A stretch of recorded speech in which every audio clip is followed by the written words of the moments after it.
신문 이야기 도지구쇼에 오신 여러분 반갑습니다. 저는 신문을 읽어주는 남자 김진입니다. 오늘 조윤선 장관 후보자의 장관 청문회가 있습니다. 그래서 저희 도지구쇼에는 장관 청문회보다 한 발 앞선 도지구쇼 청문회 준비했습니다. 어제 조윤선 후보자에 대한 추가 의혹이 제기됐기 때문입니다. 잠시 후 만나보겠습니다. 오늘자 조간신문 어떤 뉴스 보도하고 있는지 지금부터 저와 함께 하시죠. 먼저 동아일보입니다. 동아일보 일면에서 보도하고 있는 이 내용. 조선일보가 포화 외유 의혹을 받고 있는 송영 전 주필의 사표를 수리했습니다. 보직에서 해임하는 것에서 한 발 더 나아가 결국은 사표를 수리했습니다. 이제 송영 전 주필은 주필 자리에서도 물러났고 조선일보 기자 자리에서도 물러나 수사를 받게 됐습니다. 다음 신문입니다. 이번에 한국일보입니다. 송영 전 조선 주필 대우조선 사장 연임과 관련하여 청와대에 직접 로비를 했다라는 의혹이 추가로 오늘 제기되고 있습니다. 그런데 이 의혹 누가 제기했냐면 청와대가 직접 제기했습니다. 김진태 의원의 입을 빌려서 폭 나온 것 아니냐라는 의심을 받고 있는 와중에 청와대가 이번엔 직접 의혹을 폭로한 것입니다. 청와대의 폭로 정치, 과연 여러분은 어떻게 생각하십니까? 그리고 송주필의 의혹, 잠시 후 다뤄봅니다. 다음 신문입니다. 이번엔 조선일보입니다. 그러자 조선일보는 일면에 이런 기사를 실었습니다. 독자 여러분께 사과드립니다. 그러면서 사표를 수리하겠다라는 의사까지 밝혔습니다. 조선일보 입장에서는 오늘 그러나 사설에서 이렇게 쓰고 있습니다. 한 언론인 개인의 일탈과 권력 비리를 등가로 놓지 말라. 과연 조선일보의 이 같은 주장은 얼마나 신빙성이 있는 것일까요? 잠시 후 다뤄봅니다. 다음 신문입니다. 이번엔 경향신문입니다. 오늘 조윤선 장관 후보자의 청문회가 예정돼 있습니다. 그런데 이런 얘기가 나오고 있습니다. 써도 느는 조윤선 후보자의 화수분 예금 금액이 계속 늘고 있다. 더군다나 1년 생활비가 수억가량 됐는데 그럼에도 불구하고 예금은 계속 늘고 있다. 화수분 예금의 실체는 과연 무엇일까요? 저도 저런 예금 하나, 통장 하나 있으면 좋겠습니다. 다음 신문입니다. 이번에 한겨레신문인데요. 돌리면 나옵니다. 이 세 사람의 공통점은 과연 무엇일까요? 최동욱, 유승민, 이석수. 한겨레신문은 이 질문에 대한 답변을 이렇게 했습니다. 찍어내기로 버티는 박 대통령. 정답은 여러분의 상상에 맡깁니다. 다음 신문입니다. 이번엔 서울신문 일면입니다. 오늘 또 하나의 중요한 기사 일면에 보도되고 있는데 대의 제우조선은 없다. 한진해운, 부실 경영으로 몸앓이를 하고 있는 한진해운에 대해서 결국 채권단이 자금을 지원하지 않기로 했습니다. 이에 따라서 한진해운은 부실 재정으로 인해서 법정 관리를 받게 됐습니다. 한진해운이 다시 정상적으로 소생할 가능성에 대해서 전문가들은 낮게 보고 있습니다. 결국에는 파산 절차에 들어가는 것 아니냐라는 우려까지 나오고 있습니다. 제2의 대우조선해양을 만들지 않겠다. 이제 대마불사, 대기업은 결코 망하지 않는다란 말도 옛말인 것 같습니다. 다음 신문입니다. 이번엔 중앙일보인데요. 역시 돌리면 나옵니다. 중앙일보 일면 기사. 송영 전 주필이 청와대의 핵심 인사를 만나서 대우조선 전 사장의 연임을 부탁했다. 이거 여태까지 제기됐던 문제인데 그런데 그 장소가 어딘지가 궁금한데요. 문득 주필실서. 청와대가 직접 폭로한 내용이 사실이라면 송 전 주필은 청와대 핵심 관계자를 조선일보 주필실로 불러서 대우조선 전 사장의 연임을 부탁한 셈이 되는데요. 과연 이것은 사실인지, 청와대는 왜 이것을 직접 폭로했는지 잠시 후 자세히 다뤄보겠습니다. 오늘도 여러 가지 뉴스 중에 정말로 중요한 뉴스만 치열하게 고민해봤습니다. 시청자 여러분께서는 지금 고품격 뉴스 토크 신문 이야기 도지구쇼를 시청하고 계십니다.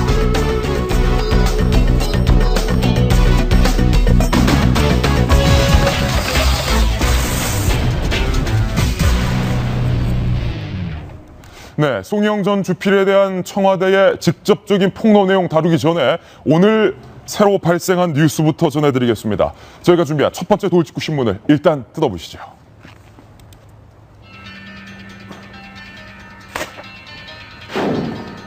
조윤선 후보자의 장관 청문회 오늘 예정되어 있습니다. 이 정부 들어서 그 무섭다는 장관 청문회입니다. 호환 마음보다 청문회가 더 무섭다. 하도 낙선한 사람들이 많아서 붙여진 별명이죠. 그래서 오늘 저희 돌직구쇼에서 한 발 빠르게 미리 돌직구쇼 청문회를 준비해 봤습니다. 조윤선 후보자에게 제기된 새로운 의혹들, 그리고 지금까지 제기된 의혹, 과연 이 숱한 의혹들을 조윤선 후보자는 딛고 일어설 수 있을까요? 아니면 야당의 승리로 접설될까요? 오늘 조윤선 청문회 제기될 의혹은 아마 이 세 가지일 겁니다. 1, 2, 3. 돌직구쇼에서 미리 만나보시죠. 첫 번째 의혹입니다. 이런 별명이 붙었습니다. 화수분 예금. 써도 는다. 줄지 않는다. 부럽다.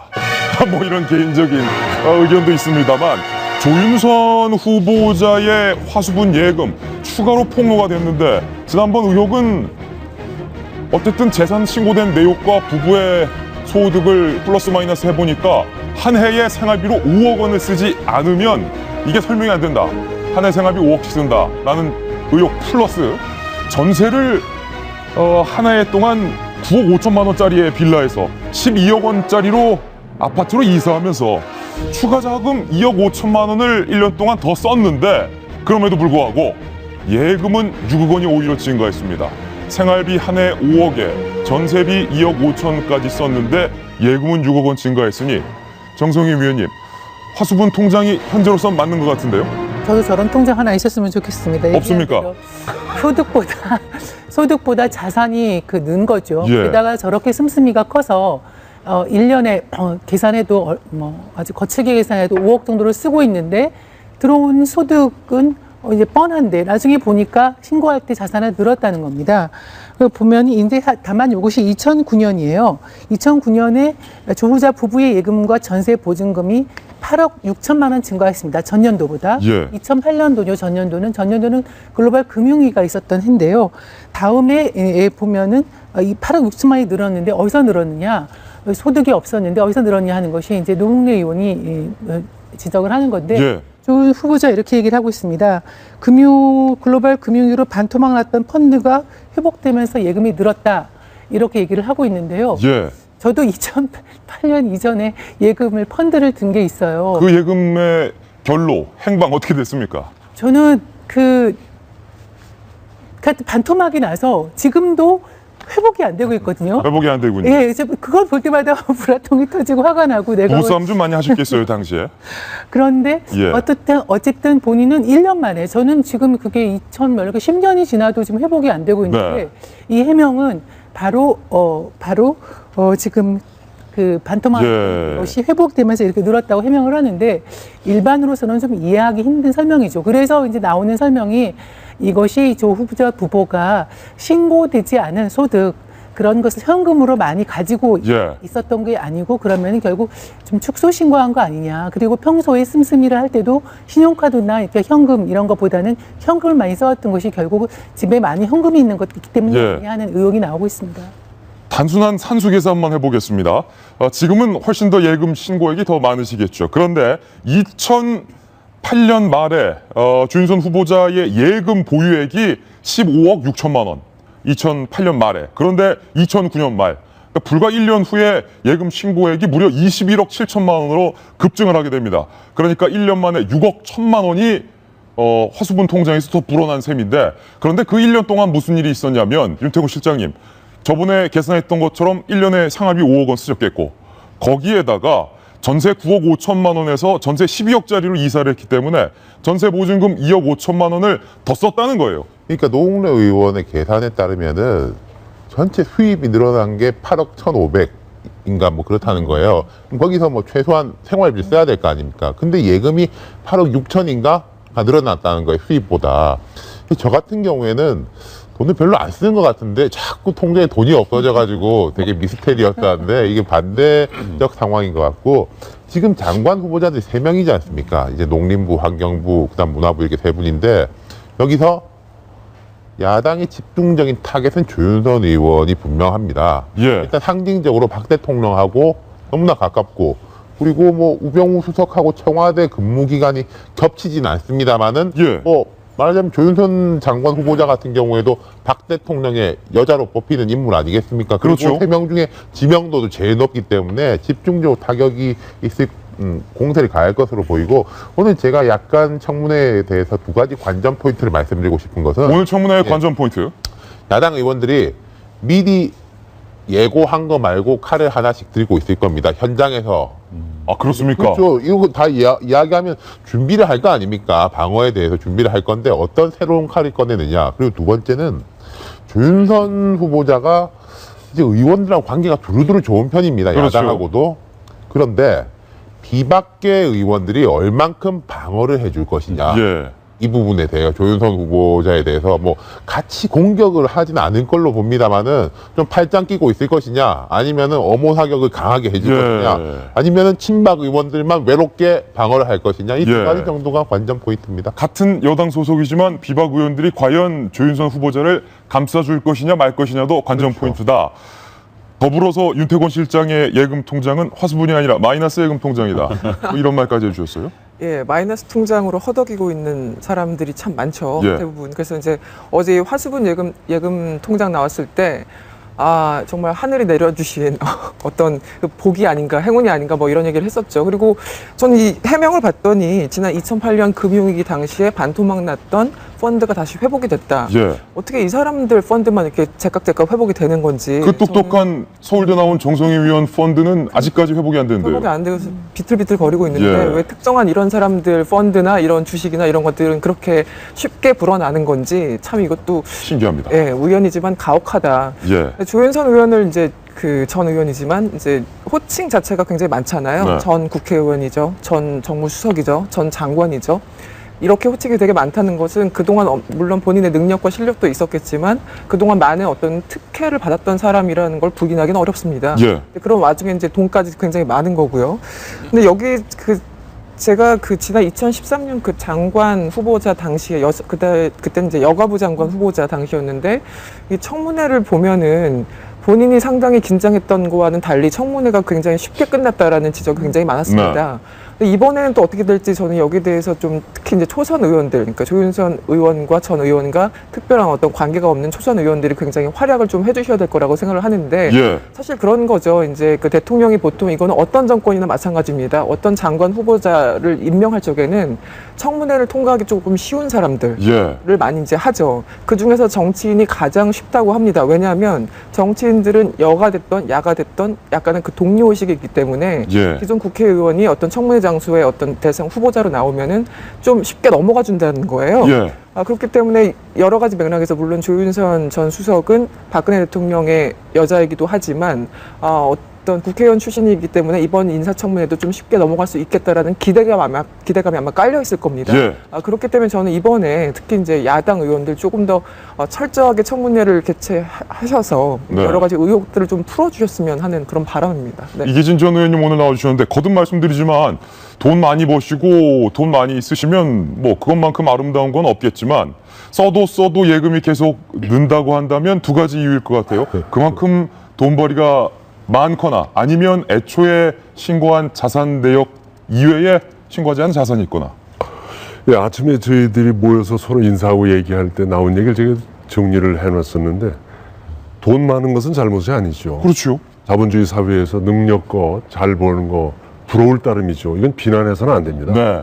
그러나 이제 다만 정당하지 않은 소득이라든지 그 형성 과정에 투명하지 못한 절차 등을 느낄 수 있는 결과라면은 이것은 분명히 비난받을 수 있는 건데 그 무엇보다 지도자이기 때문에 그렇습니다. 지도자 아닌 사람들은 아마 이런 일을 당하지 않아도 될 겁니다. 근데 제가 지난번에도 얘기를 했지만은 장관 임명될 겁니다. 예. 왜냐면은 같은 발저린 의원들끼리 주고받고 하다 보면은 뭐 비난도 좀 하지만은 넘어갈 수 있을 거라고 생각되고 또 이런 관전 포인트까지 들어가면서 어떻게 청문회가 진행될까 궁금한 국민들은 보고 싶어해요. 그러니까 이분들에게 현장을 보여주기 위해서 시간이 남는 채널은 중계 방송할 겁니다. 예. 그리고 이게 여야가 뭐 이렇게 대립되고 이렇게 하다 보면은 청문회 보고서 채택이 잘 안 될 겁니다. 네. 그래서 빨리 보고서 올리라고 말해놓고 그다음에 임명할 겁니다. 이런 절차 많이 봤잖아요. 오늘은 돗자리 가져오셨습니까? 돗자리 가져왔어요. 예. 근데 제가 만약에 현직이어서 청문회에 질문을 한다면 이런 질문은 한번 하고 싶습니다. 이계진 전 의원이 만약에 지금 현직이라면 시급이 6,400여 원인 국민들이 장관님의 이러한 의혹을 볼 때 어떻게 생각할까요? 그거 한마디만 해주세요. 난 그 얘기만 하고 싶습니다. 딱 그 한마디. 예. 시급 6천여 원의 인생들이 볼 때 이 상황을 어떻게 볼까요? 라는 질문 한마디만 할 겁니다. 예. 네. 두 번째 의혹으로 이동하겠습니다. 오늘 있을 청문회에 제기될 의혹을 미리 돌직구 청문회를 통해서 만나고 계십니다.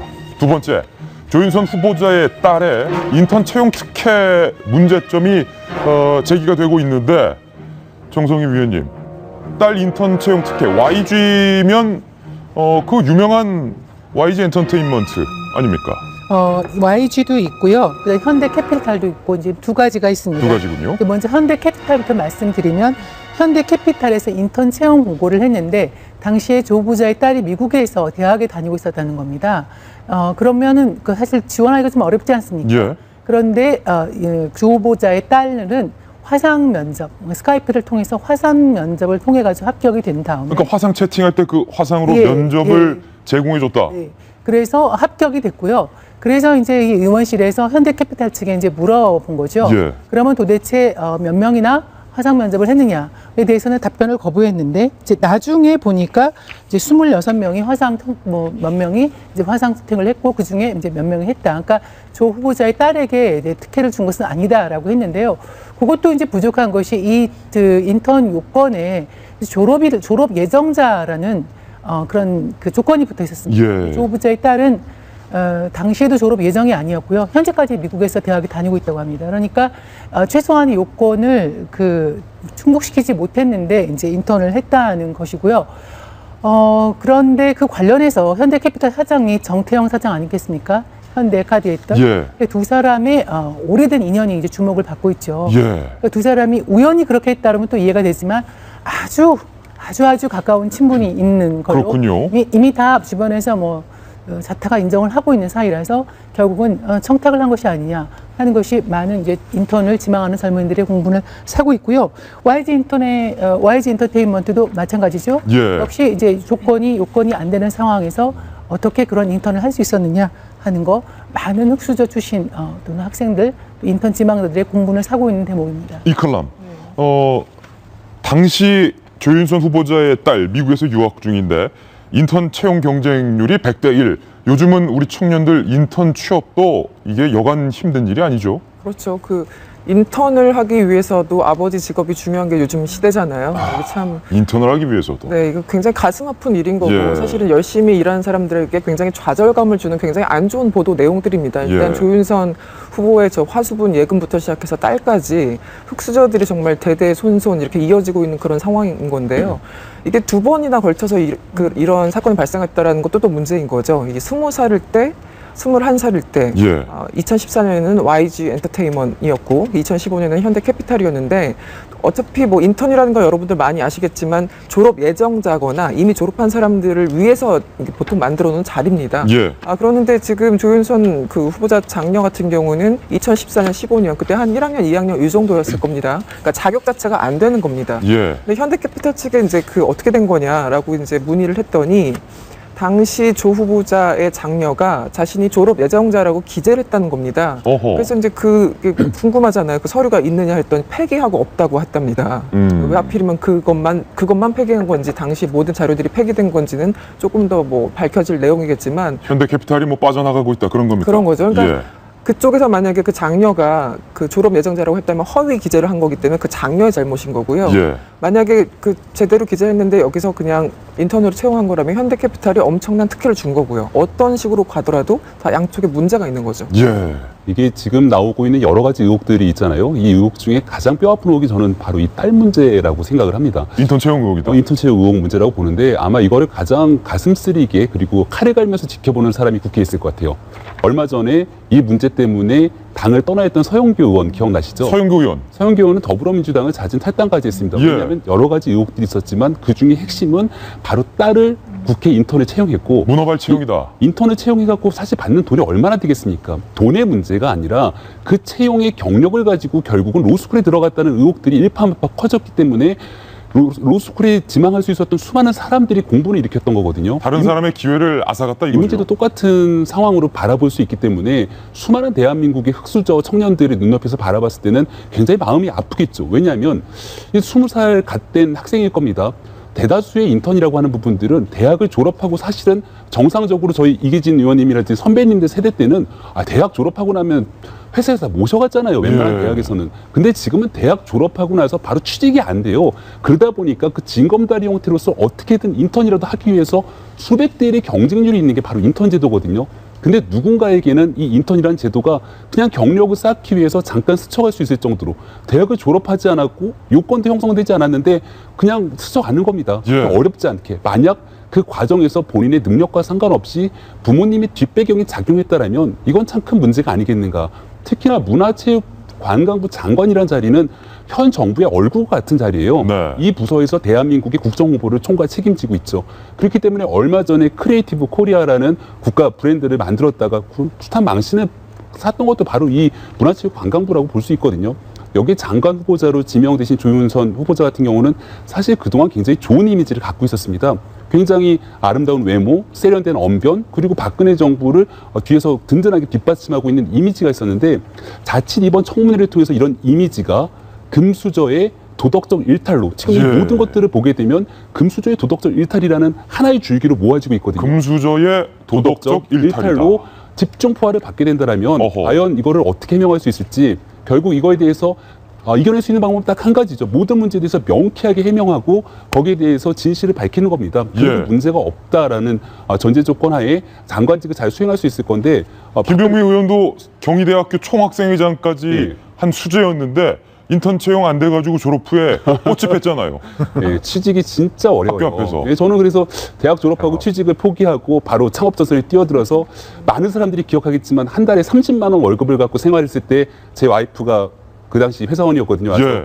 열심히 저를 보필해줬던 기억이 납니다. 이런 저와 같은 경험을 갖고 있는 많은 청년들이 대한민국 도처에 깔려있기 때문에 이들을 위로하기 위한 어떤 예. 해명이라도 좀 자세하게 내놔야 되지 않을까라는 말씀. 꽃집도 제가 알기로 결국 안 됐어요. 문 닫았어요. 제가 하나 짚어보고 싶은 게요. 예.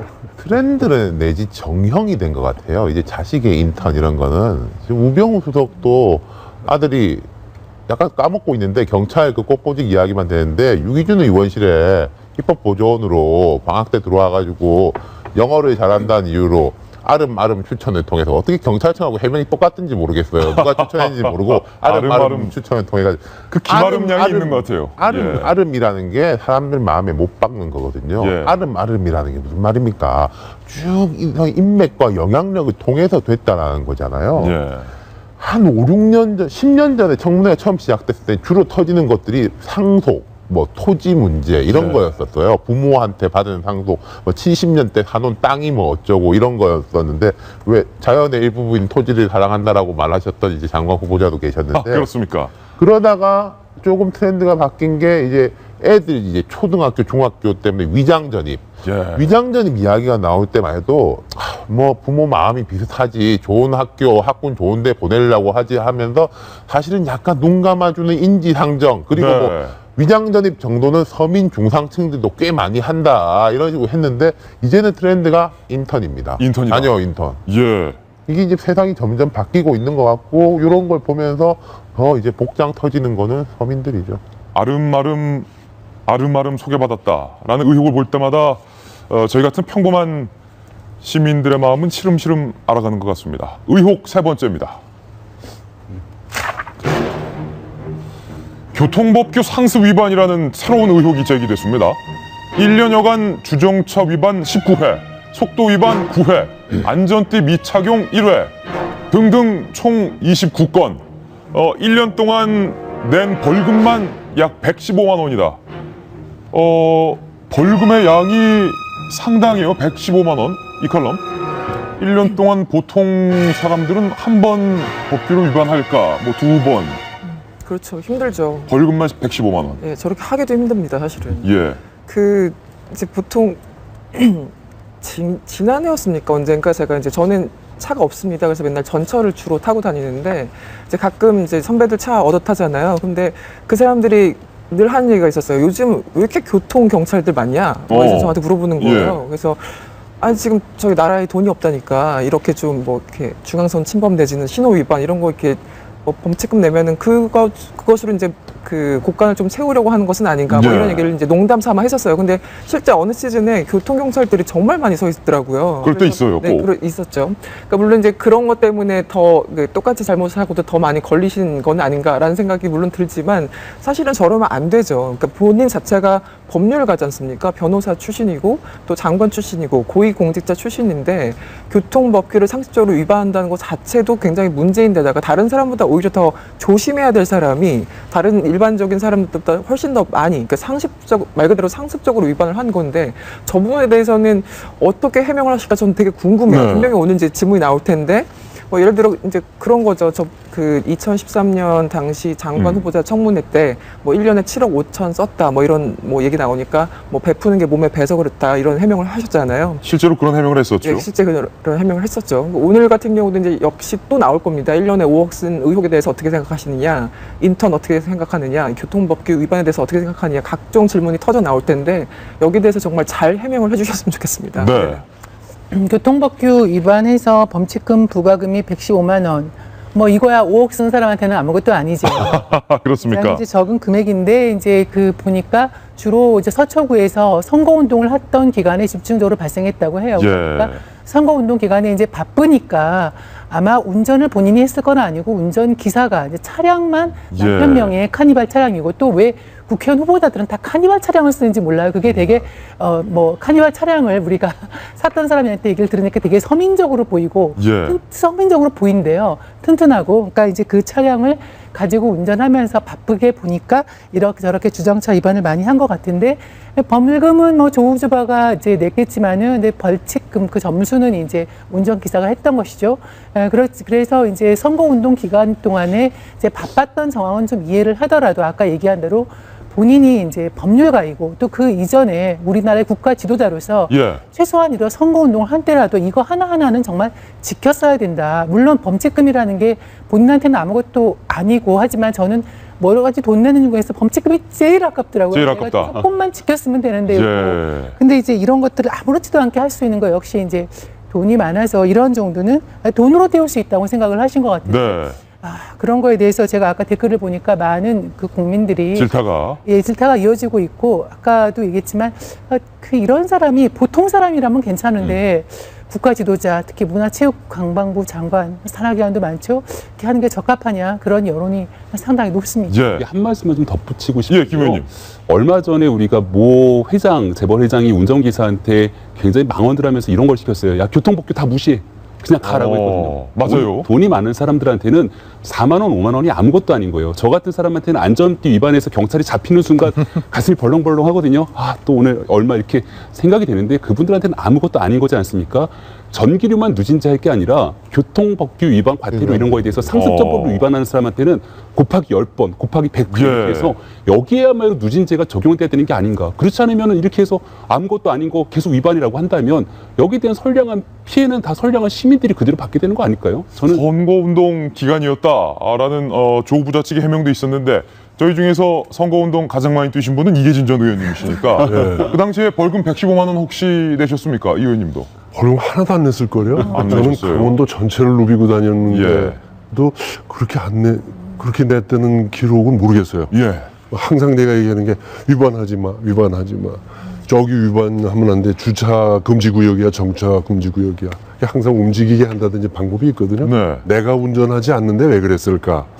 그게 참 자기 운전도 아닐 텐데 왜 저렇게 많을까? 그러면 이 운전하는 사람까지 이 주인이 누군데 뭐 이런 마음일까? 그래서 하지 말라고 좀 단속을 했어야 되지 않겠는가? 정말 많이 했네요. 없는 사람이 볼 때는 참 많이 했네요. 예. 그래도 벌금은 국가 금고로 귀속이 되니까. 그건 뭐 법에 의해서 이 법에 아는 사람이 왜 저랬을까 그랬는데 법이야 뭐 그렇게 단속하도록 되어 있는 법이 있고 또 그걸 잘못하면 돈을 내면 되는 그런 거죠. 예. 그게 법치국가에서 있는 일 아니겠습니까? 예. 네. 알겠습니다. 네. 촌철살인 감사합니다. 저희가 준비한 다음 돌직구 신문으로 이동하겠습니다. 청와대가 급기야 폭로 전선의 전면으로 뛰어들었습니다. 돌직구 신문입니다.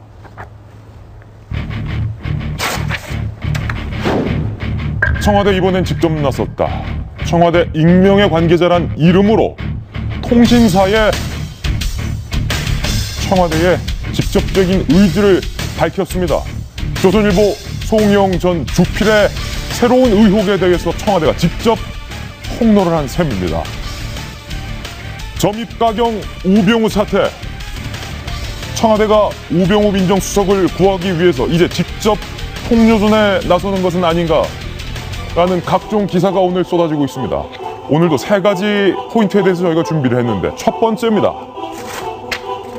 급기야 청와대가 이번엔 김진태 의원의 입을 빌리지도 않았습니다.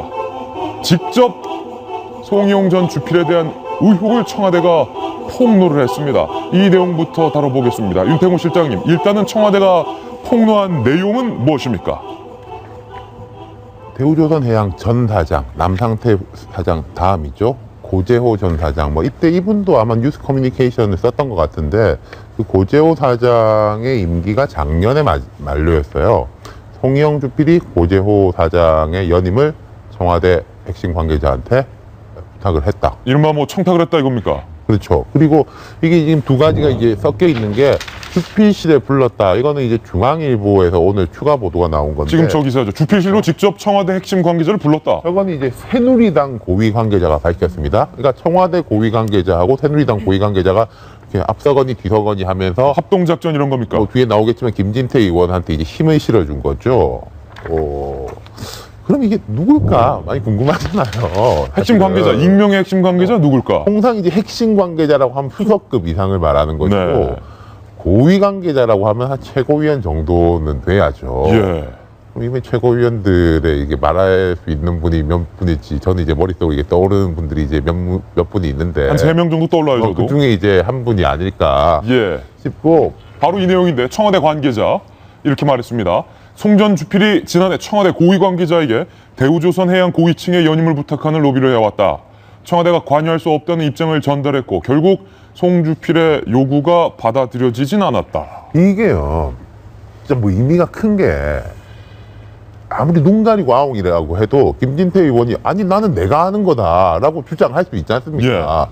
그런데 이제 청와대 관계자 그 힘을 실은 거는 이 시그널은 홍영 주필에 대한 것도 되고 우리 청와대는 지금 조선일보를 부패 기득권 세력으로 규정을 해가지고 뭔가 알고 있는 것을 이게 폭로한다. 그리고 플러스 하나 더 저기 깔려 있는 거는 더 할 수도 있다.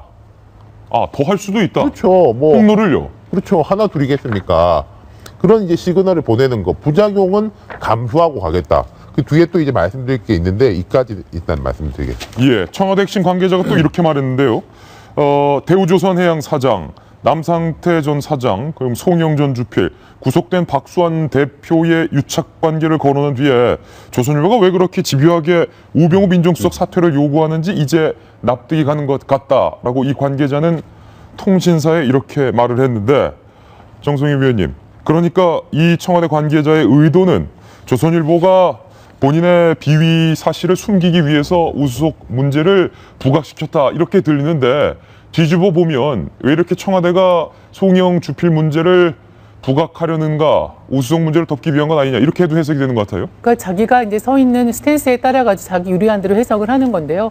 저는 뭐 그쪽에 그 문제에 있어서는 둘 다 좀 이렇게 무리하다 이렇게 보고 있는 입장입니다. 우선은 송영 주필의 그 러밍 로비에 대해서 이제 느끼는 것은 그 남상태 사장이 2006년부터 2012년까지 이제 했고 그다음에 고재호 사장이 했는데 남상태 사장은 우리가 어제 얘기를 했지만 그 전세기 파동에서도 알고 있지만 알고 있던 사이였습니다.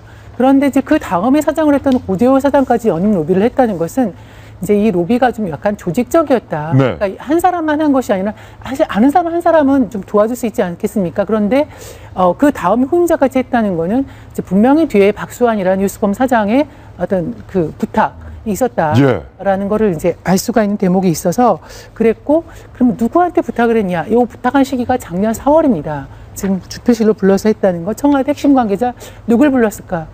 저는 그때 정무수석이 이제 조윤선 정무수석이었습니다. 네. 조윤수석이나 홍보수석인 이제 윤두현 수석이었고요, 당시에. 또 언론 특보도 있습니다. 기자 출신 언론 특보도 있고, 그 사람들 정도라면 어떻게 얘기를 했는데, 뭐 예를 들어 청와대에서도 여러 가지 자료를 가지고 있는데 지금 고조 사장 구속돼 있지 않겠습니까? 예. 언로비로 이거는 좀 아니다라는 생각을 한 것 같고, 그러면 이 조선일보와 이쪽에 청와대의 관계 균열이 그 하반기부터는 좀 나타나지 않았을까. 사실 그때부터 좀 깊은 논조가 좀 심해졌거든요. 네. 사실 조선일보뿐만 아니라 다 그렇습니다. 그런 측면에서 하나 볼 수 있고요. 그래서 아까 얘기한 대로 그 여러 가지 그 관계가 나빠진 와중에서 어떤 이런 우병우 그런 어떤 호재가 예. 조선일보로서는 그런 사건에 대한 어떤 기사 제보가 들어왔을 때 그걸 크게 다룰 수 있을 만한 그런 어떤 분위기, 그런 것들은 이미 형성되지 않았었나 이런 생각이 듭니다. 시청자 입장에서 한 가지만 여쭤봐도 되겠습니까? 동아일보 논설위원이셨고 논설실에 굉장히 오래 계셨잖아요. 논설 주간이 주필실로 청와대 핵심 관계자를 불러 대우조선해양 사장 누구를 연임해 주시오 라는 부탁을 하는 것이 통상적인 일입니까? 있을 수 없죠. 우리는 있을 수 없는 일이다. 주필실은 우리는 우리 방과 떨어져 있습니다만은 이제 논설실장이나 논설 주간방은 논설위원실과 이제 사실 같이 있습니다. 칸막이만 대충 있어요. 그러니까 사실 그 방에 누가 드는지는 다 알 수 있거든요. 근데 이제 인사를 하러 오는 경우는 있습니다. 명함을 주고 인사를 하는 경우는 있지만 개인적으로 불러가지고 이런 부탁을 했다라는 건 이제 있을 수 없는 일이고요. 예. 그러니까 이거는 제가 듣기로 이 송영 수필의 이 건에 대해서는 조선일보의 전체의 이제 기자들이나 조선일보 자체 분위기도 도저히 옹호해 줄 수 없는 그런 분위기라고 합니다. 예, 청와대가 직접 폭로한 이 의혹에 대해서도 검찰이 수사를 한다고 밝히고 있습니다. 그리고 청와대가 왜 직접 나섰는지에 대한 내용도 주의 깊게 봐야 될 것 같습니다. 두 번째인데요. 김진태 의원 그 자료, 그 의혹 누가 알려준 거냐? 청와대 아니냐? 라는 의혹에 대해서 김진태 의원 발끈했습니다. 이렇게 해명했습니다. 기자들은 취재원 밝힙니까? 그걸 왜 저보고는 밝히라 그래요? 적어도 수사팀에서 받은 건 아닙니다. 그 정도 좀 이 염치는 가지고 살아야 되는 거 아닙니까? 제가 그 검찰 후배들한테 그거 내놓으라고 그렇게 안 삽니다. 들 우병우 사건이 물타기가 되겠냐고요. 물을 타려고 한들 물이 타지겠습니까, 여러분? 그냥 가는 거죠. 마찬가지로 송이영 사건도 물타기 하지 말라 이런 얘기입니다. 절대 청와대와 검찰, 경찰, 국정원한테 받은 재료가 아니다라고 자신감 있게 김진태 의원은 밝혔습니다. 그런데 저 기자회견이 끝나고 여당 지도부를 찾아가 도와달라, 협조해달라라고 말을 했다는데 그것은 앞뒤가 뭔가 맞지 않는 내용 같습니다. 그런데 이에 대해서 야당의 날선 비판이 쏟아졌습니다. 먼저 우상호 원내대표는 이렇게 말했습니다. 현역 국회의원이 유력한 언론사의 주필과 관련된 정보를 연일 폭로하고 당사자인 우병우 수석은 버티기로 일어나고 있습니다. 버티기와 물타기라고 하는 신종 막장 드라마의 소재들이 아주 국민들을 짜증나게 하고 있습니다. 어제 검찰은 눈이 핑핑 돌아갈 만큼 동시다발적인 압수수색을 했습니다. 우병우에게는 무딘 칼을, 이석수에게는 면도칼을 들이대고 있는 것은 아닌지 의문입니다. 이석수는 옷을 벗고 수사받는데 우병우는 철갑을 두르고 수사를 받고, 이석수는 집무실을 압수수색당하는데 우병우는 집도 민정수석실도 조사를 하지 않고. 이식현 칼럼니스트, 기획 청와대, 주연 배우 김진태. 두 문장으로 말하면 야권에서는 이렇게 보고 있는 것 같아요. 네, 우리 왜 길 가다가 여기 절대 보지 마시오 이러면은 더 보고 싶잖아요. 그렇죠. 저 안에 뭐 있지? 이런 거. 어제 김진태 의원이 청와대 검경 국정원 아니다 하니까 다시 한번 들여다보고 싶은 생각이 듭니다. 예. 저게 정말 아닐까? 뭐 약간 이런 생각이 드는 거죠. 사실은 지금 말씀하신 것처럼 세간에서는 여러 가지 의혹이 있죠. 결국은 직접적으로 청와대가 나서지 못하니까 강성 친박인 김진태 의원의 목소리를 통해서 저렇게 출처를 못 밝히는 사실 밝히기도 굉장히 어려운 민감한 내용을 속속들이 지금 밝히고 있는 그런 상황에 대해서 도저히 이거는 좀 그 해명 자체가 앞뒤가 맞지 않다라는 얘기를 하고 있었고, 그러니까 김진태 의원은 지금 2차례에 걸쳐서 폭로를 한 다음에 어제 이 상황이 참 재밌습니다. 어제 의원총회가 있었는데요. 새누리당에서 김진태 의원이 갑자기 발언을 신청했다고 합니다. 그러면서 이제 의원들한테 이런 하소연을 했다고 하죠. 예. 나 혼자 힘들다. 당신들도 좀 도와달라. 아니 그렇게 당당하다던 김진태 의원이 네, 그러니까요. 평소에 이제 그 말씀하시는 어떤 그런 스타일이나 보면은 그런 부탁 안 할 것 같은데 오죽 이렇게 몰린다는 생각을 했으면 답답했으면 예. 동료 의원들한테 비슷한 하소연 비슷한 걸 했겠습니까? 그리고 나서 같은 날 벌어진 이 청와대에서 익명을 전제로 또 이제 그 송주필에 대해서 언급이 있었잖아요. 예. 결국은 저는 어제 같은 날 벌어진 이 여러 가지 사건들을 보면은 김진태 의원이 아무리 의원총회에서 이렇게 하소연 비슷한 말을 해도 의원들은 시큰둥했고 결국은 의원들이 시큰둥하니 그 이후에 보도자료를 내면서까지 청와대, 검경, 국정원으로부터 나는 해당 자료를 받지 않았다라고 해명하는 그 순간까지 왔어요. 결국은 아무도 그러니까 소위 말하는 지원군이 없으니까 전 청와대가 같이 그냥 그 참전했다고 봅니다. 그래서 참전이다, 이건. 참전했다고 봅니다. 예. 왜냐하면 뭐 김진태 의원 홀로 저렇게 있다가 또 어떻게 될지 모르는 상황에서 청와대가 어떻게 보면 그냥 적극적으로 지원 사격을 나선 거고요. 저는 이 기득권들 간의 어떤 싸움 자체가 싸우는 건 좋은데 좀 우아하게 싸웠으면 좋겠다는 생각이 듭니다. 그런데 지금의 어떤 그 싸움 행태를 보면 일종의 개싸움이 되고 있는 것 같아요. 예. 그래서 굉장히 좀 보는 사람이 안타깝습니다. 네. 이 의혹은 세 번째 포인트로 이어지는데요. 세 번째까지 듣고 마저 이야기 나눠보겠습니다.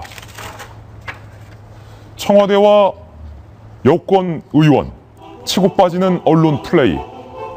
한 번은 통신사에, 한 번은 국회의원을 통해서 익명 관계자에서 느껴지는 우병우의 그림자. 그러니까 한간에서는 이렇게 얘기하고 있습니다. 청와대의 핵심 관계자의 입도 그리고 김진태 의원의 입도 모두 우병우 민정수석이 기획한 것 아니냐라는 세간의 의혹이 있는데요. 오늘 한 조간신문은 그 의혹의 증거까지 제시하고 있습니다. 그래서 출력해봤는데요. 청와대와 여권 고위 관계자, 익명 관계자, 그 익명 관계자가 자주 쓰는 말이 있더라. 그런데 그 자주 쓰는 말을 자세히 살펴보니까 바로 무엇에 터잡아. 7월 18일 우병우 민정수석이 처가부동산 특혜 매매 의혹에 대한 입장 자료를 냈습니다. 그것은 우수석 이름으로 낸 것이기 때문에 우수석의 말투겠죠. 일방적으로 의혹을 제기하고 이에 터잡아. 그러니까 무엇에 근거하여 라는 표현은 법률가들이 특히 검찰 쪽에서 자주 쓰는 용어라고 합니다. 이에 터잡아라는 용어가 나왔다는 거예요. 그런데 8월 21일 청와대의 익명 관계자가 낸 말투를 보면 국민 정서에 터잡아.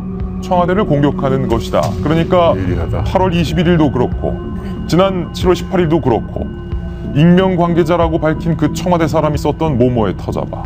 우병우 수석의 입장대로 무엇에 터잡아. 윤태곤 실장님 같은 사람 아니냐? 아니 검찰 수사에 대해 가지고 우수석한테 보고하고 사실상 지휘받는 거 아니냐 이런 의혹이 많이 나왔지 않습니까? 민정수석이니까 청와대 그 공보적 대응도 그런 민정수석이 뒤에서 이제 이렇게 하냐라는 의심을 받을 수밖에 없는 거죠.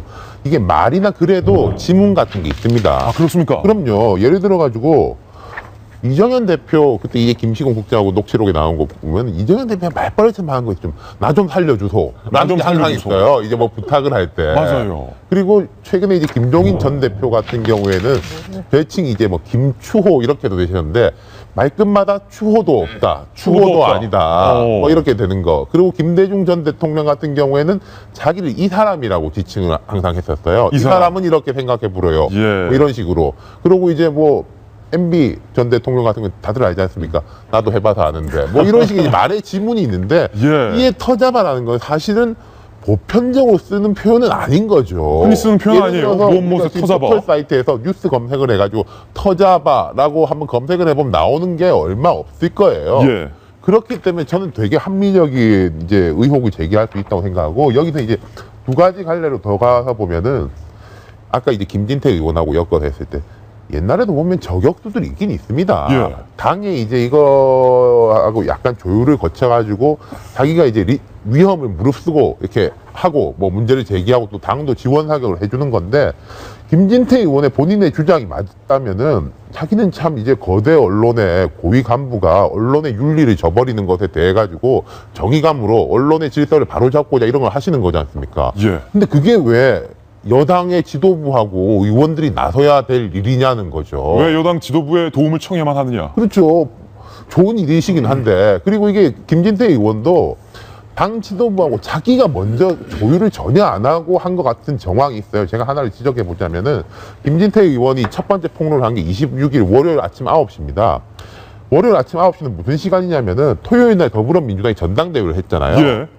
그러면은 그 다음날 아침 9시는 더불어민주당한테 스포트라이트를 주는 게 정치권의 관행이에요. 예. 추미애 이제 대표가 처음 이제 저기도 하고 카메라도 잡아가지고 뭐 한 말씀 하실 거 아니겠습니까? 예. 근데 그걸 속된 말로 말하면 초치는 식으로 들고 나온 거잖아요. 사진 들고 나와가지고 거대 언론사가 뭐 어쩌고 저쩌고. 이거는 만약에 당 대표라든지 원내대표 상의했으면은 김 의원 저 같은 말리기로 했을 건데 그 시간은 절대 못하게 했을 거예요. 김영 그냥 내일에 뭐 그렇죠. 이렇게. 뭐 오후에 하든지. 근데 이제 그런 거는 안 해놓고 자기가 다 지른 다음에 뭐 도와달라고 하니까 이제 팔짱 끼고 있는 거죠. 그러니까 청와대가 나와가지고 지원 사격을 한 거고. 예. 김 의원은 이런 말을 합니다. 우병우 소속에 대한 것은 의혹이고 송희영 주필에 대한 건 팩트다. 청와대도 똑같은 이야기를 해요. 예. 근데 전 이건 본질적으로 비판받아야 된다고 생각하는 게, 언론이라든지 야당은 항상 의혹을 제기하는 집단입니다. 그래서 이제 보편적으로 언론의 자유를 폭넓게 보장하는 게 민주주의예요. 그런데 고위공직자들은 의혹에 대해서 해명을 하는 사람들입니다. 예. 내가 뭐 잘못했다 증거 들고 와라가 아니라, 근데 우병우 소속 어떻게 하고 있습니까? 첫날 딱 해명하고 모든 것에 대해서 입 다물고 있어요. 아무 해명도 안 하고 증거 빼도 박도 못하는 증거 가지고 와라.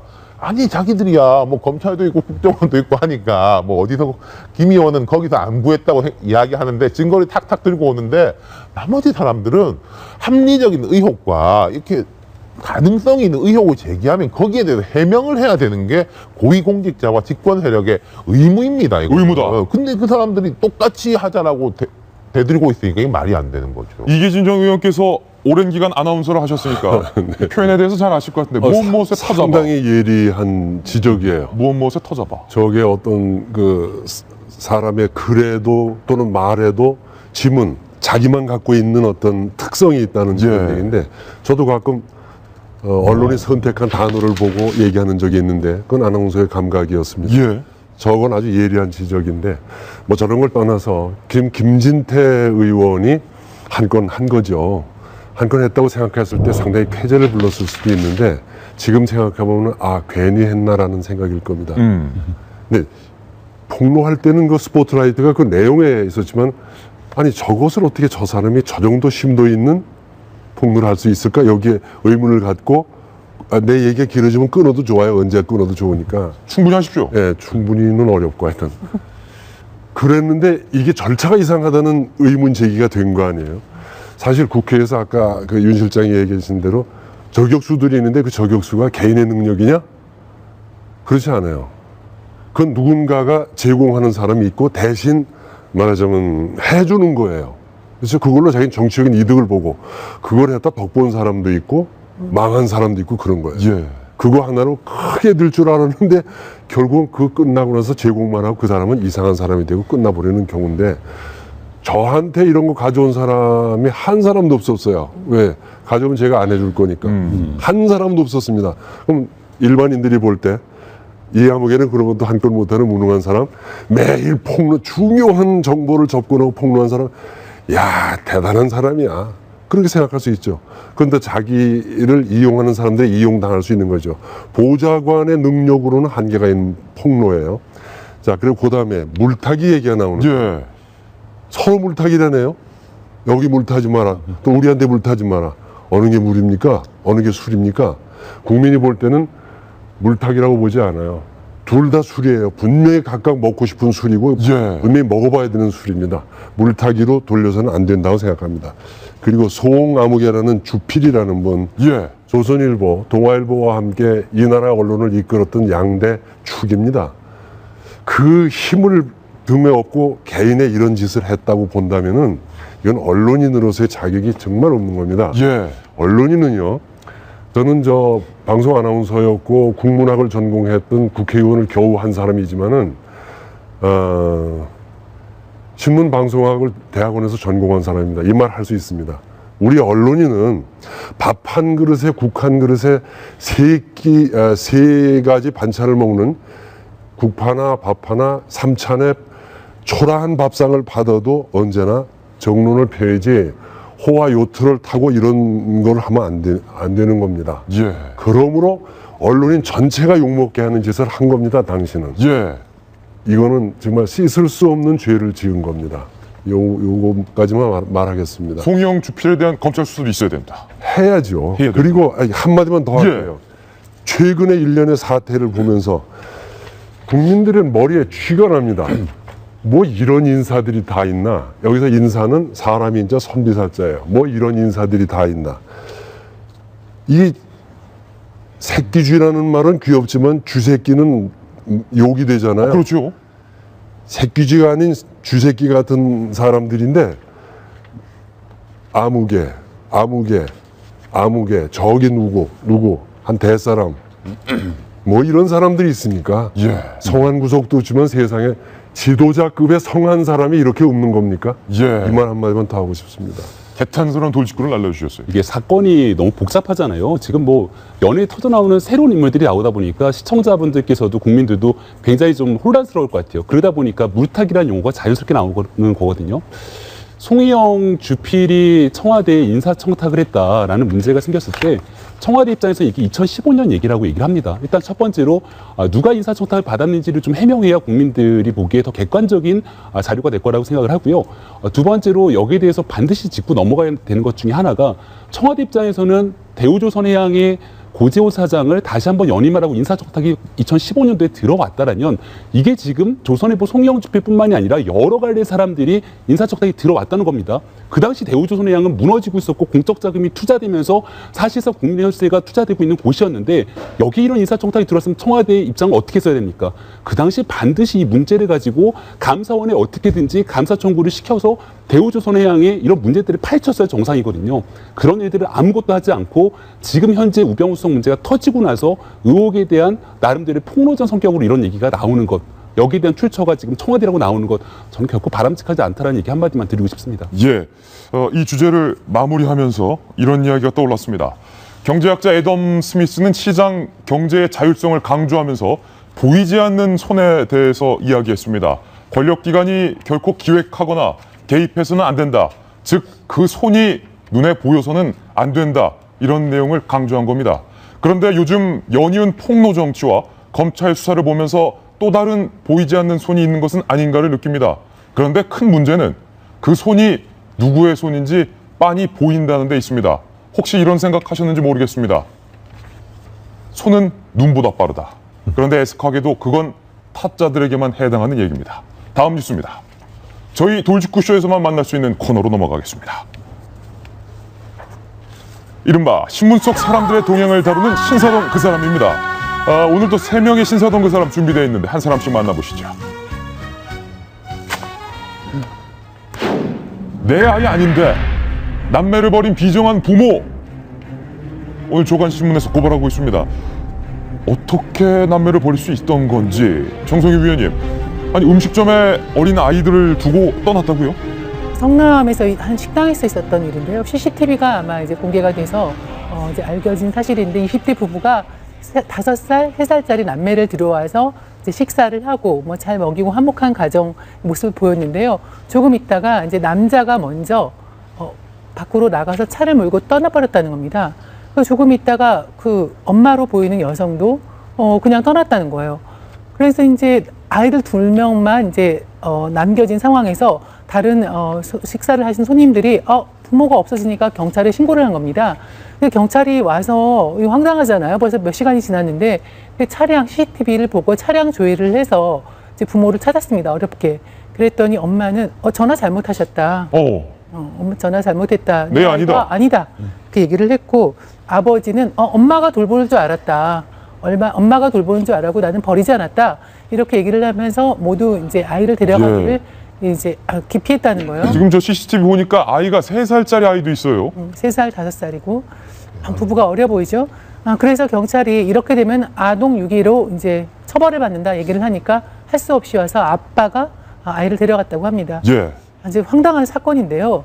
보면은 이제 차량도 있고 음식점도 괜찮은 것 같아요. 괜찮은 경제 생활을 유지하고 있는 것 같은데 이제 부부지간에 다툼이 있으니까 저런 상황이 있었던 것 같은데 우선 그 부부의 나이가 좀 어립니다.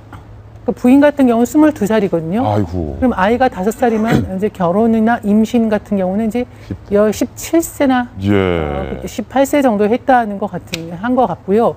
그러니까 아마 아이를 키우는데 부부 간의 갈등 자체로 봉합하지 못하고 아이들을 갖다 저렇게 유기하는 사태로 나왔는데 저도 그렇게 생각하고 대다수 여론이 그렇습니다만은 그 아이를 부부한테 돌려보낼 것이 아니라 이렇게 되면은 이제 우리가 많이 보듯이 아동 학대나 방임이나 폭행으로 아이 학대로 이어질 가능성이 높기 때문에 이 기회에 친권 문제를 좀 심각하게 보려야 될 것 같고요. 저 부부를 아동 유기로 처벌할 수 있는지를 좀 경찰에서 좀 고민을 해봐야 될 것 같습니다. 해당 부모는 이렇게 얘기하고 있습니다. 아니 내가 일이 있어서 잠깐 자리 비운 건데 왜 이렇게 난리들이냐. 그런데 2살 쌍둥이 아빠로서 볼 지금 때. 목이 메어갖고 진짜 오늘 아침 내내 저기서 보고 얘기가 잘 안 나옵니다. 근데 일단은 저 두 사람 중에 첫 번째로 저는 아버지한테 더 큰 문제가 있다고 생각을 하거든요. 아버지 태도가 나는 모른다 엄마한테 물어봐라는 거잖아요.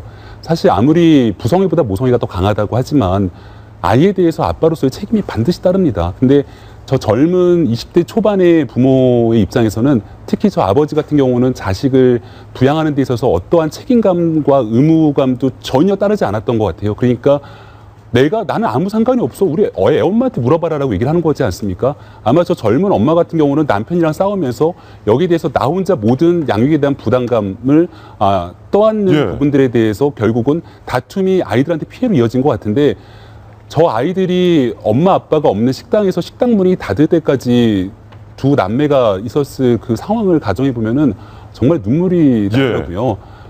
진짜 아까 정 의원님 말씀하신 것처럼 진짜 좀 물어봤으면 좋겠어요. 너희들 이 아이들 키울 수 있냐? 진심으로 정말 사랑으로 키울 수 있냐? 키울 수 없다라면 사회에 키울 수 없다라고 떳떳하지 못하지만 얘기하고 맡겼으면 좋겠어요. 이 아이들에게 두 번 다시 같은 상처 주지 않기 위해서. 지금 이게 논란이 되고 있습니다. 이 부모가 아이들을 유기한 것이 맞느냐 아니면 유기한 것이 아니냐 논란이 되고 있고 해당 부모들은 유기한 것이 아니다라고 주장을 하고 있는데 이 칼럼 경찰은 이거 유기한 거 맞다 이렇게 판단한 겁니까? 그런 거죠. 최초에 이제 그 여성분 아내야 엄마한테 이제 전화를 했더니 내 아이가 아니라고 했잖아요. 근데 저는 어떻게 저런 반응이 나오는 건지 그 자체가 너무 신기해요. 왜냐면 요즘 CCTV뿐만 아니라 뭐 자동차 여러 가지, 그러니까 이 사람들의 신분을 파악할 수 있는 길은 널려 있는데, 그래서 경찰이 그걸 파악을 하고 전화가 왔는데 너무나 뻔뻔하게 내 아이가 아니라고 저렇게 반응한 것 자체는 약간 이게 정신적으로 좀 정말 문제가 있는 것이 아니라면 저렇게 반응할 수 있을까라는 첫 번째 생각이 들고요. 역시 이제 남편한테 했더니 아내한테 아이들을 맡겼다라면서 완전히 그 책임을 방기하는, 회피하려고 하는 그런 모습을 보였다는 거잖아요. 이것은 의도성이 있는 것이다. 그런 거죠. 그러니까 그 경찰들도 왜 같은 얘기를 해도 어떤 식으로 얘기를 하느냐, 누가 얘기를 하느냐에 따라서 판단이 좀 달라질 텐데, 일단 경찰이 이 사람들의 신분을 확인하고 전화했을 때, 그래서 이제 이 아내와 남편의 반응을 들었을 때 이것은 아동을 유기한 것이라고밖에 판단할 수 없다라는 어떤 느낌을 받았다는 겁니다. 근데 아마 뭐 조사를 조금 더 해봐야 되겠지만 지금까지 나온 정황이나 저 사람들의 발언을 보면은 뭐 유기 쪽에 그 혐의가 짙은 게 사실이죠. 네, 경찰은 해당 부모에 대해서 수사에 착수했습니다. 신사동 그 사람 함께하고 있습니다. 이번엔 두 번째 그 사람입니다. 박근혜 대통령이 국회의원 시절 박 대통령의 보좌관 출신인 정윤회 씨가 올 초에 이혼을 했고 부인과 재산분할 소송을 진행 중인 것으로 알려져 있는데, 최근 강원도 횡성에 땅을 많이 샀다고요? 농지라고요? 네, 약간 여담이긴 합니다만 이제 정윤회 씨는 사실 이 정부 들어서 대통령만큼이나 유명하신 분이죠. 그리고 2014년 말에 그 정윤회 뭐 비선계 문건 당시에 이제 굉장히 다시 한번 윤명세를 탔고, 당시 이제 악연이 돼버린 이제 조응천 전 비서관 같은 경우는 뭐 농담이긴 합니다만 그 횟집을 하지 않았습니까? 그렇죠. 그래서 횟집 이름을 무엇으로 할까 하다가 정윤횟집 뭐 이렇게 정윤횟집으로 고민을 했었다. 고민을 했었다라는 얘기까지 들릴 정도로 참 이 조응천 전 비서관과 정윤회 씨 참 만만치 않은 사람들이죠. 근데 어쨌든 오늘 주인공도 또 역시 정윤회 씨입니다. 왜냐면 이제 와이프, 부인과 이혼한 다음에 얼마 전에 왜 재산, 와이프가 그 재산을 얼마나 갖고 있는지 확인해달라 이렇게 이제 소송을 걸었던 사람이잖아요. 그러니까 기본적으로 우리가 생각을 한다면 이 사람은 굉장히 돈이 없구나라는 이제 판단을 생각할 수밖에 없는데 그 와중에 이제 땅을 샀다고 하니까 이게 또 뉴스가 되는 거예요. 예. 그래서 어디에 샀는가 봤더니 지난 6월에 강원도 횡성군 둔내면 그 근처에서 6,300평에 달하는 땅을 샀는데 6,300평이면 어마어마한 넓이에요. 어마어마하죠. 예. 네. 근데 이제 정 씨가 매입가를 2억 6,500만 원 정도로 했다고 합니다. 근데 이제 평당 5만 원이 안 되는 가격으로 이제 땅을 사들인 거죠. 그러네요. 네. 이 돈을 어디서 이제 났을까 사람들이 궁금한데 자신이 가지고 있던 돈과 주변 사람들한테 빌린 돈으로 일단 땅을 샀다고 설명을 하고 있고요. 근데 약간 좀 재밌는 거는 이 지역이 소위 말하는 투자 유망 지역. 그래서 이제 고속도로가 깔리고 이제 그런 지역이기 때문에 가격이 굉장히 올랐거나 또 오를 수밖에 없는 그런 일대인데, 41,900원, 그러니까 평당 41,900원이면 시세보다 굉장히 좀 싸게 산 게 아닌가. 예. 뭐 이런 의심이 가는 대목들이 분명히 있습니다. 그렇군요. 네. 2014년에만 해도 정윤혜 씨는 아내 수입으로 생활을 하고 있다. 그랬었죠. 라고 언론 인터뷰에 밝힌 바 있는데 과연 6,300평이나 되는 넓은 땅을 어떻게 구매할 수 있었는지가 또 하나의 의혹입니다. 신사동 그 사람, 이번엔 세 번째 그 사람입니다. 화성시장이 오늘 신사동 그 사람 세 번째 주인공인데요. 사람을 찾습니다. 어떤 사람을 찾는 건가요? 화성시장이 1,000달러 든 봉투의 주인공을 찾습니다라고 공개 수배에 내렸네요. 1,000달러. 1,000달러면 한 우리나라 돈으로 100만 원이 조금 넘죠. 예. 화성시장이 국외 연수차 미국으로 가려고 공항에 있는데 어떤 사람이 나타나서 봉투를 줬다는 겁니다. 근데 봉투는 보통 이 민원 서류일 수도 있기 때문에 가시는 길에 꼼꼼히 읽어봐달라고 전달했다라는 거죠. 그러니까 이 화성시장 같은 경우는 별 생각 없이 받아들고 민원 서류인 줄 알고 해외 출장 갔다 돌아와서 열어보니 거기에 1,000달러의 돈이 들어있었다라는 겁니다. 그렇기 때문에 이 1,000달러의 돈을 사실상 못된 공무원들 같으면 아이고 이게 웬 떡이하고 꿀꺽할 수도 있겠지만 이 화성시장 같은 경우는 사람을 샀습니다라는 글을 올리고 공개 수배를 해서 나한테 돈을 준 사람이 도대체 누군지 기억이 나지 않는다라고 바로 저 1,000달러죠. 그렇죠. 공개 수배를 하고 새 돈이군요. 이 돈은 화성시 이제 규정에 따라서 감사 담당관실에 맡겨놨다라고 얘기를 하고 있는데 이게 좀 진심이었으면 좋겠다는 생각이 들고 혹시나 어찌 보면 이 1,000달러를 내가 받았음에도 불구하고 나는 이걸 받지 않으면서 이걸 준 사람 찾아내기 위한 청렴한 공무원의 상징이야라고 소위 말하는 코스프레 하는 건 아닌지라는 의심도 좀 드는데 왜냐하면 과거에 제가 아는 뭐 구청장 같은 경우에는 구청장 집무실에 CCTV를 달아놔요. 여기는 CCTV가 있기 때문에 절대로 나한테는 어떤 돈도 줄 수 없어라고 끊임없이 강변하고 막 홍보를 하게 되는데 실질적으로 그 사람에 대한 의혹이 한둘이 아니었던 적이 있거든요. 그렇습니까? 그러니까 이런 부분들이 물론 좋은 일이죠. 받고 나서 받지 않고 누군가를 찾아서 돌려주겠다고 홍보하는 부분 좋은 일입니다만은 이 정신 그대로 화성시를 아주 깨끗하게 운영할 수 있는 그런 모습도 좀 보여줬으면 좋겠다라는 얘기 드리고 싶습니다. 설마 최인석 시장이 혼자서 이런 일을 연출했겠습니까마는 청렴하죠. 일단 1,000달러 든 봉투를 받긴 받았는데 개인 주머니에 넣지 않고 이것을 다 공개적으로 드러낸 건데 그렇다면 누가 왜 어떤 목적으로 1,000달러를 건넸을까? 그러니까 이런 거가 있겠죠. 우리가 다양한 상상의 나래를 펼 수 있는데 저는 공직자들이요. 이 사람들이 전부 다 성인 도덕군자인 걸 우리가 요구하는 것보다 위험하다는 걸 계속 각인시켜주는 게 좋다고 생각해요. 먹으면 요새는 잘 걸린다. CCTV도 뭐 찍히고. 그러니까 최인석 시장 같은 경우에도 그런 거 아니겠습니까? 먹으면 취한다. 고민을 했겠죠. 근데 이게 도대체 누가 무슨 목적으로 나한테 줬는지를 알 수 없는 거 아니겠습니까? 이걸 했다가 혹시 이제 코를 꿰려고 속된 말로 그렇게 하는지 뭔지 알 수 없으니까 이렇게 한 거겠죠. 그럼 저는 이 다른 공직자들도 이제 김영란법도 있고 하니까 아주 이제 도덕군자가 되라는 것보다는 위험하다. 이제는 뭐 조그만 것도 걸리기 쉽다라는 걸 보편적으로 인식하셨으면 좋겠어요. 잘못 먹으면 체한다. 그렇죠. 잘 먹어도 체하고 잘못 먹어도 체하고. 잘 먹어도 체해. 이계진 전 의원님께서도 국회의원 2번 하셨고 항선고도 치르셨는데 혹시 뭐 이런 돈 누가 준 적은 없습니까? 그랬으면 여기 있겠습니까? 근데 저는 누가 어떤 사람이 봉투를 건네면서 꼼꼼히 읽어보라고 줬다는 말까지 기억하는데 그 사람을 기억 못해? 이상하잖아요. 그리고 지나가다 건네주고 도망간 사람도 아니고 공항까지 왔다? 공항까지 왔다? 공항까지 왔다. 이거는 그럴 만한 사람을 모를까요? 수도 있고. 알 것이다. 알 것이에요.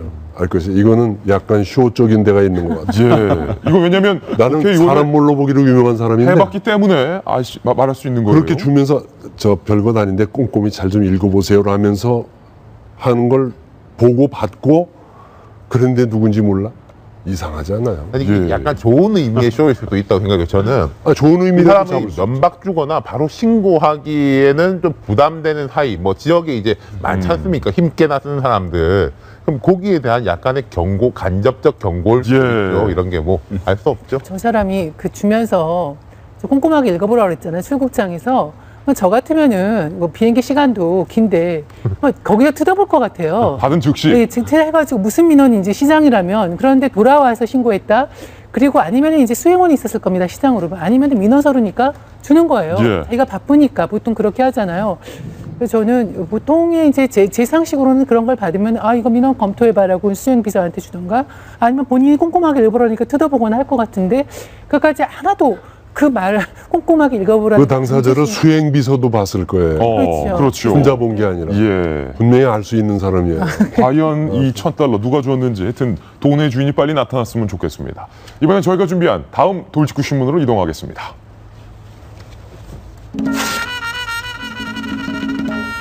요즘은 딱불이 딱 붙어요. 칠선 이해찬 의원에 대한 이른바 갑질 의혹에 대한 기사가 오늘 보도되고 있는데 회비 냄새가 싫다? 이게 도대체 어떤 사연인지 정성희 위원님, 이해찬 의원님 지역에서 뭐 민원이 제기됐다. 어떤 내용이에요? 사실 갑질이라고 했는데 사실 이 역에 민원 당사자를 제기하니까 이제 민원 당사자는 을이라고 할 수 있겠죠. 이제 갑보다 더 센 을의 얘기인데요. 이해찬 총리가 사는 자택 앞에 이제 밭이 있는 모양입니다. 거기에 어떤 한 농민이 아로니아 농사를 짓기 위해서 밭을 이제 개간을 하면서 거기다가 퇴비를 뿌렸답니다. 예. 사실 우리 농촌에 가면 냄새 많이 나죠. 근데 이제 그것이 좀 이제 15톤 분량이라 좀 많았던 것 같아요. 그래서 냄새가 이제 굉장히 지독하니까 이제 이해찬 그 의원께서 세종시와 이 관계자들한테 이제 악취가 난다고 민원을 제기하셔서 난리를 쳤다는 것입니다. 예. 그러니까 이해찬 총리가 칠선 의원의 국무총리를 하신 분 아니겠습니까?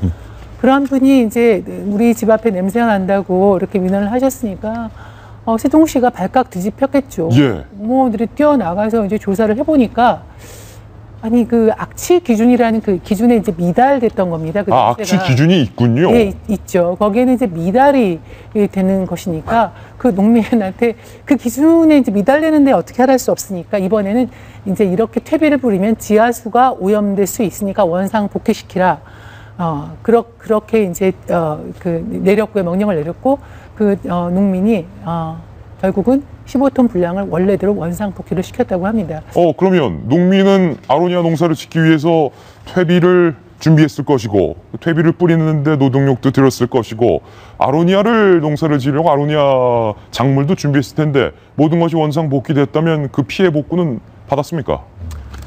이제 그건 이제 개인이 이제 어떻게 보면은 그 민원을 개인이 뿌린 것이기 때문에 피해 복구라는 건 자기가 이제 여기서 이렇게 그래서 제가 이쪽이 갑이고 이제 여기가 그 이해찬 총리가 을인데 갑 같은 을이 이분은 이제 원래대로 이제 전혀 농사도 짓지 못하게 되고 굉장히 그 힘들었던 것 같은데 무엇보다 마음 고생이 심했던 것 같습니다. 옛날식으로 얘기하면 이 나라님 같은 하는 그 앞에서 이제 잘못을 저질렀던 것인데요. 좀 저는 이제 이해가 안 되는 것이 이해찬 총리 정도면은 이게 이제 민원인이 아니라 그 국가의 그 지도자인데 그 집 앞에서 나는 냄새를 좀 며칠을 못 견뎌서 정치인인데 이렇게 민원 제기를 하셔서 한 농민을 고통스럽게 하셨나 하는 생각이 드는데 여기 답변이 약간 나와 있습니다. 예. 어떤 그 주민인데요. 이게 전동면인데 전동면 이장이 이렇게 말씀하셨네요. 이해찬 의원이 지난 총선에서 자신이 사는 동네에서 전동면에서 고작 466표를 얻어서 예. 그 분풀이를 힘없는 그 농민들한테 하는 것 같다. 이렇게 말씀을 하셨는데요. 이거 이정님 인터뷰 계속 더 있는데 이거 이장님한테 괜히 피해가는 건 아닐까라는 걱정도 드는데 계속해서 보겠습니다.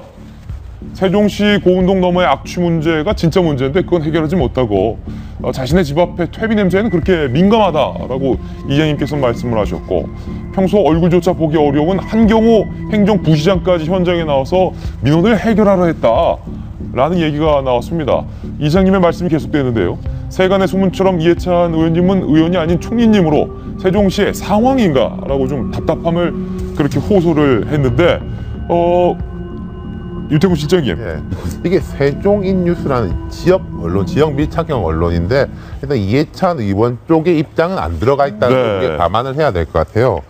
근데 이해찬 의원이 좀 성격이 까칠한 면이 평소에 있긴 있어서 제가 약간 그림이 짐작되는 건 있는데, 이해찬 의원 본인의 문제도 있고, 이 두 번째로는 세종시도 그렇고 다른 지역에서도 그렇고 이런 원주민하고 이주에 들어온 사람들이 갈등이 계속 일어나는 것들, 원주민 농사 짓던 분들 입장에서는 우리는 원래 하고 있었지 않습니까? 예. 근데 이게 굴러온 돌이잖아요, 말하자면은. 예. 이 사람들이 이사 와가지고 뭐 혐오시설이나 뭐 이렇게 하니까 황당하기 짝이 없는 거 아니겠습니까? 그런 식의 이제 갈등이 일어나는 것 같은데, 뭐 좀 잘 해결하셔야죠. 예. 어쨌든 첫 번째로 지금 이해찬 의원의 정체성은 세종시 지역구 의원이시니까요. 네, 일단 이해찬 의원 측의 해명이 알려지면 저희가 추후에 보도를 해드리겠습니다. 그런데 상식선으로 이해가 안 되는 것이, 이해찬 의원도 개인 민원을 넣을 수 있지요. 그런데 그 민원인이 전 총리님이시라 세종시 공무원들은 난감했겠습니다만, 그건 차치하고서라도 악취 냄새가 근본 원인이었는데 기준치 이하였다. 그러면 세종시 공무원들 입장에서 규정대로 한다면 기준치 이하기 때문에 아무런 문제가 없습니다라고 판결이 나야지 정상 아닙니까? 시골에서는 이러면 안 되거든요. 근데 오늘 돌직구는 2장이 날렸네요, 보니까. 2장이 날렸는데, 그거 한 사흘 내지 일주일이면은 악취 제거가 되거든요. 참으면 되거든요. 갈아엎으면 되고, 뜯지 않은 것은 포장으로 돼 있어서 냄새가 그렇게 나지 않습니다. 그리고 시골에 살면은 그 정도 감수해야 되는데, 저게 선거 때문에는 냄새가 안 났을 것이다. 선거가 끝나니까 냄새가 심하구나. 뭐 이렇게 된 것 같아요. 이해찬 총리님이 큰 인물이니까 좀 참으셔야 되지 않겠습니까? 조금 참으셨으면 더 좋았겠다라는 생각이 듭니다.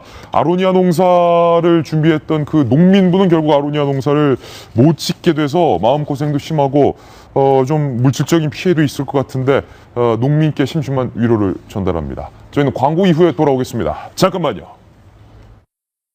네, 일본에 상륙한 10호 태풍 라이언록의 영향으로 오늘 하루 강한 비바람이 계속 몰아친다고 합니다. 서울의 낮 기온도 19도까지밖에 안 올라간다고 하니까 쌀쌀한 날씨에 건강 잃지 않도록 특별히 유의하셔야겠습니다. 오늘 저희가 준비한 돌직구 뉴스 다 전해드렸습니다. 저희는 내일 아침 9시에 더욱더 풍성한 뉴스 들고 인사드리겠습니다. 오늘 하루는 분명 어제보다 더 나을 겁니다. 좋은 하루 되십시오. 고맙습니다.